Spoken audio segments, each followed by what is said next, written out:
Hello everyone, आप सभी का स्वागत है आपके अपने YouTube चैनल में। और हम फिर उपस्थित हैं आप लोगों के सामने लेकर एक न्यू वीडियो हिंदी के अंतर्गत। चलिए तो शुरुआत करते हैं। इससे पहले इसके जो है 25 क्वेश्चन दे चुके हैं, उसके बाद में आगे बढ़ते हैं इसी क्रम को आगे ले जाते हुए और देखते हैं इसका नेक्स्ट क्वेश्चन क्या दे रखा है कि उड़ती चिड़िया पहचानना मुहावरे का सही अर्थ क्या होता है। तो कहते हैं ना कि उड़ती चिड़िया के पर गिन लेते हैं, तो उसका क्या मतलब है? अनुभवी होना, वाक चतुर होना, मन की या रहस्य की बात समझ लेना, या प्रतिभाशाली होना। तो क्या हो जाएगा बच्चे? बात हो जाएगी मन की बात जान लेना, यानी रहस्य की बात जान लेना, उड़ती चिड़िया के पंख गिन लेना। इनमें संख्यावाचक विशेषण कौन सा है? संख्यावाचक विशेषण की बात करते हैं तो बच्चे 7 क्या है इसमें? संख्यावाचक विशेषण है, बताया गया है 7 लोग आ रहे हैं। ठीक है जी। रावण क्या है? संज्ञा हो जाएगा, और ये क्या हो जाएंगे? काला हो जाएगा। क्या हो जाएगा बच्चे? गुणवाचक विशेषण हो जाएंगे। क्या हो जाएंगे? गुणवाचक विशेषण हो जाएंगे। आगे बढ़िए। चलिए तो ठीक है, आगे बढ़ते हैं। देखिए, निम्न में कौन विशेषण नहीं है? निम्न में कौन सा विशेषण नहीं है ये बताना है। जो विशेषण नहीं है तो नहीं पे आप ध्यान देते रहेंगे। ठीक है। शीतल क्या है? तो आप कहेंगे गुण है। श्यामल क्या है? रंग बोधक गुण है। सुंदर क्या है? विशेषता बताई जा रही गुण है। लेकिन मोहन क्या है? मोहन क्या है? मोहन संज्ञा है। तो इसीलिए क्या हो गया है? डी ऑप्शन आपका यहाँ पर हो जाएगा। ठीक है बच्चे। चलो अगला क्वेश्चन, निम्न में कौन विशेषण है? निम्न में कौन विशेषण है? तो बच्चे इसका जो आंसर हो जाएगा वो तो हो जाएगा अनुरक्त। ठीक है। विशेषण, ठीक। अनुरक्त किससे बना है? कौन से संज्ञा शब्द से बना है? तो अनुराग से। किससे बना है बच्चे? अनुराग से बना है। ठीक है। मूल शब्द क्या? तो आप कहेंगे ये हो जाएगा अनुराग। कौन से संज्ञा से? अनुराग से। अब ये क्या है? तो आप कहेंगे अनुभव के लिए क्या होगा? तो विशेषण बनाने के लिए ये बन जाएगा अनुभवी। क्या बन जाएगा बच्चे? अनुभवी बन जाएगा। और अनुशंसा का क्या बनेगा? विशेषण बनाएंगे तो अनुशंसनीय। क्या बनेगा बच्चे? अनुशंसनीय बनेगा। तब ये बन जाएंगे विशेषण। ठीक है जी। तब ये विशेषण हो जाएंगे, लेकिन फिलहाल क्या रहेगा? अनुरक्त रहेगा। आगे बढ़ते हैं। चलिए, अशुद्ध वर्तनी वाला शब्द बताना है। अशुद्ध वर्तनी वाला तो बच्चे देखो, शारदा सही है, अंतरराष्ट्रीय सही है, वर्षा ऋतु सही है। क्या है? आप कहेंगे ऋषिकेश। कैसे लिखते हैं ऋषिकेश? तो आप कहेंगे कुछ इस तरह से ऋषिकेश लिखा जाता है मैम। चलिए, तो जब आप जानते हैं तो फिर क्या दिक्कत है? आगे बढ़ते हैं। ऑप्शन यही हो गया आपका। चलिए, शुद्ध शब्द रूप बताना है। शुद्ध शब्द रूप बताना है। क्या? दुर्निवार ऐसे लिखते हैं, दुनिवार लिखते हैं, दुनिवार लिखते हैं, क्या लिखते हैं? बिल्कुल डी ऑप्शन राइट हो जाएगा। दुर्निवार इस तरह से ही लिखा जाता है। चलिए आगे बढ़ते हैं अगले क्वेश्चन पे। शुद्ध वर्तनी वाला बताना है बच्चे।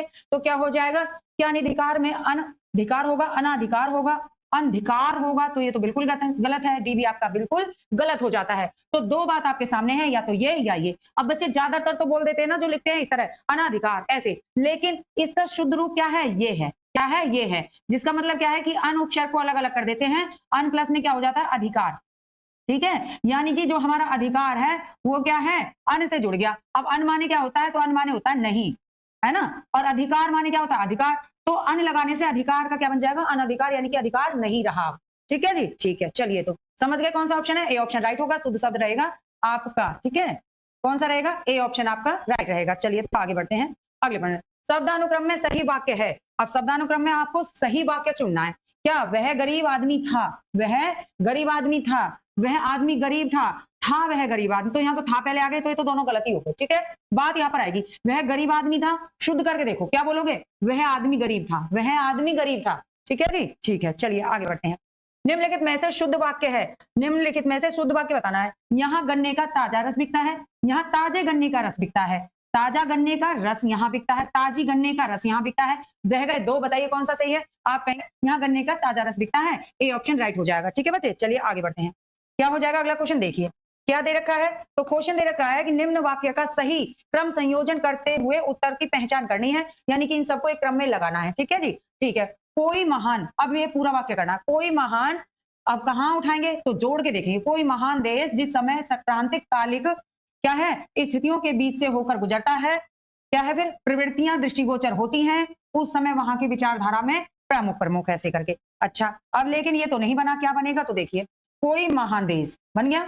कोई महान देश जिस समय संक्रांति कालिक स्थितियों के बीच से होकर गुजरता है ना, होकर गुजरता है, उस समय वहां की विचारधारा में प्रमुख प्रवृत्तियां दृष्टिगोचर होती हैं। इसका मतलब 2 ये है, 3 ये है और 4 ये है। ठीक है। तो पहले देखेंगे या होना चाहिए, तो देखो यहाँ तो वाह आ गई, तो ये तो खत्म हो गया, वाल आ गए। 2 में देखते हैं। पहले या है जी, ठीक है। 2 नंबर पे रा है, नहीं है, ये भी खत्म कर दीजिए। फिर क्या है? या है, रा है, बिल्कुल। तीसरे नंबर पे वाह है, सही है। चौथे नंबर पे ला है, सही है, यानी कि सी ऑप्शन यहाँ पे आपका सही हो जाता है। चलिए आगे बढ़ते हैं। अगला क्वेश्चन देखते हैं। क्या दे रखा है? सतत क्रमशील। अब ये भी आपको ऐसे ही लेके चलना है। सतत क्रमशील मानव जीवन के बीच त्योहार कुछ आराम व कुछ खुशी को लेकर परिश्रांत व्यक्ति के लिए छायादार वृक्ष की भांति उपस्थित होते हैं। मुझे लग रहा है क्रम बिल्कुल सारे सही थे। सतत क्रमशील मानव जीवन के बीच त्योहार, ठीक है, त्योहार, अब ये नहीं त्योहार के बाद परिशांत व्यक्ति के लिए नहीं, त्योहार कुछ आराम व कुछ खुशी को लेकर परिशांत व्यक्ति के लिए छायादार वृक्ष की भांति उपस्थित होते हैं। यानी कि यारा लावा यही सही है। यारा लावा यानी ए ऑप्शन यहाँ पे राइट हो जाता है बच्चे। ठीक है, चलें, चलिए, यारा लावा, बिल्कुल जी। आगे बढ़ते हैं। यथाशक्ति में कौन सा समास है? बच्चे जब पहले अव्यय आ जाते हैं यानी कि पूर्व पद अव्यय होते हैं तो वो क्या कहलाते हैं? अव्ययभाव समास कहलाते हैं। तो देख लीजिए, यथाशक्ति, यथाशक्ति के अनुसार, यथाशक्ति जैसी शक्ति हो, है ना, तो क्या हो जाएगा? बिल्कुल मैंने बताया अव्ययभाव समास होता है, पूर्व पद क्या होने चाहिए? अव्यय होने चाहिए। ठीक है जी, ठीक है। तत्पुरुष के लिए क्या होता है? तो तत्पुरुष में होता है जैसे राजपुत्र, राजपुत्र, इनमें क्या होता है? इनके बीच का कारक चिन्ह लुप्त हो जाता है, यानी कि पूरा क्या बनेगा? राजा का पुत्र, है ना। तो का विभक्ति का लोप हो गया, ये तत्पुरुष की पहचान होती है। ठीक है जी, ठीक है। कर्मधारय समास की बात करते हैं तो इसके लिए आप क्या सीखते हो? उपमा, उपमेय, विशेषण, विशेष्य प्रयोग होते हैं। कैसे? जैसे कमल नयन, कमल नयन, कमल नयन, नयन कैसे हैं? कमल के समान है। ठीक है जी, इस तरह से आ जाइए। द्वंद्व समास को कैसे पहचानते हो? इनके बीच में, दोनों पदों के बीच में क्या होता है? योजक चिन्ह होता है, दोनों पद प्रधान होते हैं, दोनों पद प्रधान होते हैं, माता पिता भाई बहन आदि आदि, माता पिता भाई बहन, नदी नाले, इस तरह से आप कह सकते हो। ठीक है जी, दोनों के बीच का योजक चिन्ह इसकी पहचान होती है। आ जाइए, आगे आते हैं। दशानन में समास है। दशानन, 10 है आनंद जिसके, किसके? 10 है आनंद जिसके, किसके? तो आप कहेंगे किसके है? रावण के। 10 है आनंद जिसके, किसके है 10 से? आप कहेंगे रावण के। कौन सा समास? बहुब्री समास। बहुब्री समास किसे कहते हैं? दोनों पद मिलकर किसी तीसरे ही पद की ओर संकेत कर देते हैं, वो बहुब्री समास कहलाता है। ठीक है बच्चे। द्विगु समास की बात करें तो इसका जो पूर्व पद होता है संख्यावाची होता है। जैसे तिरंगा बोल सकते हो, क्या बोल सकते हो? तिरंगा बोल सकते हो, क्या बोल सकते हो? चौराहा बोल सकते हो। ठीक है जी, तो ये क्या है? द्विगु समास कहलाता है, जिसका पूर्व पद संख्यावाची होता है। द्वंद्व समास अभी बताया, जैसे माता पिता भाई बहन, कमल नयन कर्मधारय के अनुसार आ जाएगा। ठीक है, और भी कह सकते हो, कनक लता कह सकते हो, कनक लता कह सकते हो। ठीक है, और कह सकते हो महापुरुष इसके अंतर्गत आ जाता है। ठीक है, हाँ जी, चरण कमल कह सकते हो, चरण कमल कह सकते हो, चरण कमल। ठीक है, चरण कैसे हैं? कमल के समान। चलिए बढ़ते हैं आगे, तो ऑप्शन ए राइट हो गया। चलिए अगले क्वेश्चन की तरफ बढ़ते हैं। इति प्लस में आदि इत्यादि बन रहा है। ठीक है, इसने पूछा इत्यादि में कौन सी संधि है। तो देखिए, जब आप करते हो इति प्लस में आदि यानी ई प्लस में आ गया, ई प्लस में आ गया। अब इसकी पहचान क्या है? इत्यादि, यानी कि क्या बना? ये वाला स्वर हटने से आधा रह गया और क्या बन गया? इसमें या बन गया। तो ई प्लस में या, ई प्लस में आ करने से ये क्या हो जाता है? या बन जाता है। यानी इसको क्या कहते हैं? कौन सी संधि कहते हैं? बिल्कुल सही समझ गए हैं, यर्ण संधि कहलाता है। जिसका क्या सूत्र होता है? इसका सूत्र होता है कि ई प्लस कोई भिन्न स्वर, ई प्लस कोई भिन्न स्वर, कोई भिन्न स्वर, तो क्या बनेगा? तो या बनेगा। और उ प्लस कोई भिन्न स्वर, तो क्या बनेगा? तो वा बनेगा। ठीक है बच्चे, ठीक है। आ जाइए, दीर्घ संधि किसे कहते हैं? दीर्घ संधि में समान वर्ण होते हैं। क्या होते हैं बच्चे? समान वर्ण होते हैं। जैसे क्या कहोगे? महात्मा, महात्मा। ठीक है, महात्मा में क्या आता है? तो आप कहेंगे महा प्लस में आत्मा आता है। क्या आता है बच्चे? महा प्लस में आत्मा, यानी कि आ प्लस में आ गया, आ प्लस में आ, समान वर्णों का प्रयोग हो गया इस तरह से। ठीक है जी, आगे और देखेंगे। आगे क्या दे रखा है? गुण संधि। गुण संधि किसे कहते हैं? तो मैंने आपको बताया था कि इसमें आप कोई नाम याद करके रख लीजिए। जैसे क्या कह सकते हो? रमेश कह सकते हो। क्या याद रख सकते हो? रमेश, है ना। क्या है? एक बात, पहली बात है इसकी पहचान है जिसमें क्या कह सकते हो? ए और ओ की मात्रा लगी होती है। ये नॉर्मल सी चीज है, ये आप याद रखेंगे। ठीक है, जिसमें आप दो शब्द याद रख सकते हो। मैंने कहा कोई नाम रख लीजिए, जैसे रमेश, रमेश, महेश, सुरेश, दिनेश, इस तरह से, है ना। इसके लिए परोपकार याद रख लीजिए। परोपकार, पर प्लस में उपकार, क्या रख सकते हो? पर प्लस में उपकार, पर प्लस में उपकार। ठीक है, यानी कि आ प्लस में उ बराबर क्या हो जाता है? ओ हो जाता है बच्चे। ठीक है, और रमेश के लिए ये हटा देते हैं ना, रमा धनीश हो जाता है, रमा प्लस में ईश हो जाता है। ठीक है, यानी कि आ प्लस में क्या है? ई है, और क्या बन जाएगा? आ प्लस में ई, जब ई आएगा तो ये ए हो जाएगा। क्या हो जाएगा बच्चे? ए हो जाएगा, यहाँ ओ हो जाएगा। क्लियर, आगे बढ़ जाएं जी, आगे बढ़िए। अयादी संधि के लिए, तो अयादी संधि के लिए आय, आय, अब, आब होता है। क्या होता है बच्चे? आय, आय, ठीक है, अब और आब होता है। ठीक है जी, ठीक है। जैसे आप याद करते हो नयन, और वा के लिए बता देती हूँ पवन। ठीक है, अब इसमें दूसरी चीज क्या याद रखनी होती है? इसमें दूसरी चीज याद रखनी होती है भाई, पहचान के तौर पे तो आप याद रखोगे, तो आप कहोगे क्या होता है? जैसे पवन है ना, पवन है, तो क्या कहोगे? ओ प्लस में अन कहोगे, ओ प्लस में अन कहोगे, यानी ओ प्लस में आएगा अ। ठीक है। ऐसे ही क्या है, पावक है, जैसे पावक, तो क्या करोगे संधि विच्छेद, आप कहोगे पाव, पाव प्लस में अन, है ना। तो अब क्या आ गया, तो आप कहोगे यहाँ पे आओ आ गया, आओ प्लस में आ आया है, ठीक है। और क्या बनेगा, आय बनेगा, क्या बनेगा बच्चे, अब वाह है तो आव कर दीजिए, ठीक है। इस तरह से इनको आपको याद रखना है। आगे आ जाए, क्लियर, कोई दिक्कत नहीं, कोई दिक्कत नहीं। अगले क्वेश्चन को देख लीजिए, अगले क्वेश्चन को देखिए, क्या है अगला क्वेश्चन, व्यंजन संधि का उदाहरण है। व्यंजन संधि का उदाहरण क्या है बच्चे, देखो यहाँ पे क्या होता है, तो आप कहेंगे सदा प्लस में एव होता है, सदैव हो गया, ठीक है। नी प्लस में गुण होता है, क्या होता है, नी प्लस में गुण होता है। दूसरी तरह भी लिख सकते हो इसको, निर प्लस में गुण होता है, निर प्लस में गुण होता है। बी के लिए आ जाए, मन है प्लस में रथ होता है, मन है प्लस में रथ होता है, ठीक है, मनोरथ हो गया।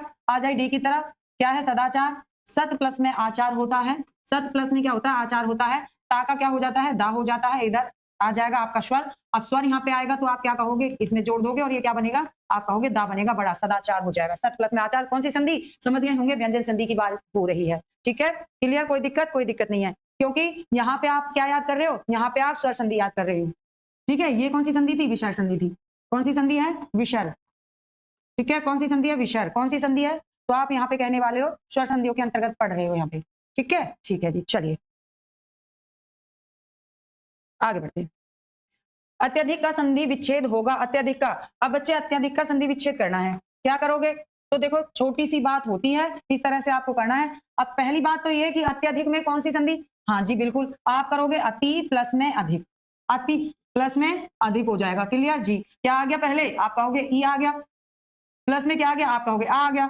अभी बताया था ई प्लस में कोई भी भिन्न स्वर आता है तो वो क्या हो जाता है, या हो जाता है, ठीक है। क्या हो जाता है बच्चे, या हो जाता है। और कौन सी संधि बन जाती है, यण संधि बन जाती है, कौन सी, यण संधि बन जाती है बच्चे, यण संधि, क्लियर जी, क्लियर। आ जाइए तो देख लीजिए, अति प्लस में अधिक कहां पर है, आप कहेंगे अति प्लस में अधिक, बी ऑप्शन राइट हो जाएगा, कोई दिक्कत, कोई दिक्कत नहीं है। चलिए, किस युग में हिंदी की गद्य विधा को नया स्वरूप मिला था, तो जब गद्य की बात होगी तो भारतेंदु जी आ जाएंगे, ठीक है जी, ठीक है।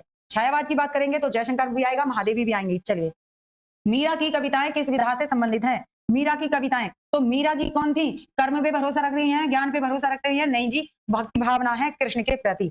चलिए, निशिदिन बरसत नैन हमारे, सदा रहित पावस ऋतु हम पे, जब ते श्याम सिधारे, पूछा है कौन सा रस है, तो बच्चे श्याम जी का क्या है, सिधार गए हैं, छोड़कर चले गए हैं, ठीक है। तो क्या आना चाहिए, करुण रस आना चाहिए, वात्सल्य रस आना चाहिए, भयानक रस आना चाहिए, वियोग श्रृंगार। श्रृंगार रस के अंतर्गत कौन सा है, वियोग श्रृंगार। आप पढ़ते हैं, क्या पढ़ते हैं, आप पढ़ते हैं श्रृंगार रस के अंतर्गत दो रस, दो श्रृंगार, एक होता है वियोग श्रृंगार, ठीक है, एक होता है आपका वियोग श्रृंगार और दूसरा होता है संयोग श्रृंगार, ठीक है जी, ठीक है।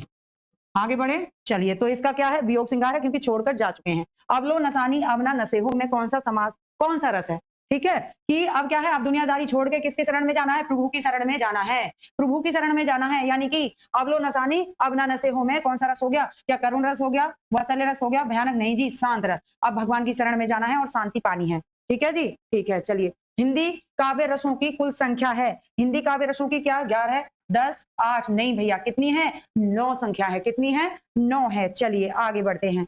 अलंकार के मुख्यतः माने जाने वाले भेदों की संख्या बताइए, अलंकार के मुख्यतः कितने भेद माने गए हैं, तो बच्चे अलंकार के मुख्यतः जब भेद की बात करते हैं तो 2 ही हो जाता है, जिसमें एक होता है आपका शब्द अलंकार, शब्द अलंकार, ठीक है, और एक हो जाता है अर्थालंकार, अर्थालंकार, ठीक है जी, और एक और होता है उभयालंकार, लेकिन उसको मुख्यता में नहीं माना जाता। शब्द अलंकार और अर्थालंकार, यानी कि 2 हो गए आपके, कितने हो गए, 2 हो गए। नहीं पराग, नहीं मधुर मधु, नहीं विकास ही काल, ठीक है, अली कली ही सौ विधो, आगे कौन हवाल। तो इसके लिए पूछा गया है कि बता दीजिए कौन सा अलंकार है, ठीक है, पूछा है कौन सा अलंकार है जी, एक सेकंड बताइए कौन सा अलंकार है, नहीं पराग, नहीं मधुर मधु, नहीं विकास ही काल, अली कली ही सौ विंध्यो, आगे कौन हवाल। बिल्कुल समझ गए होंगे किसके लिए पंक्तियां थी।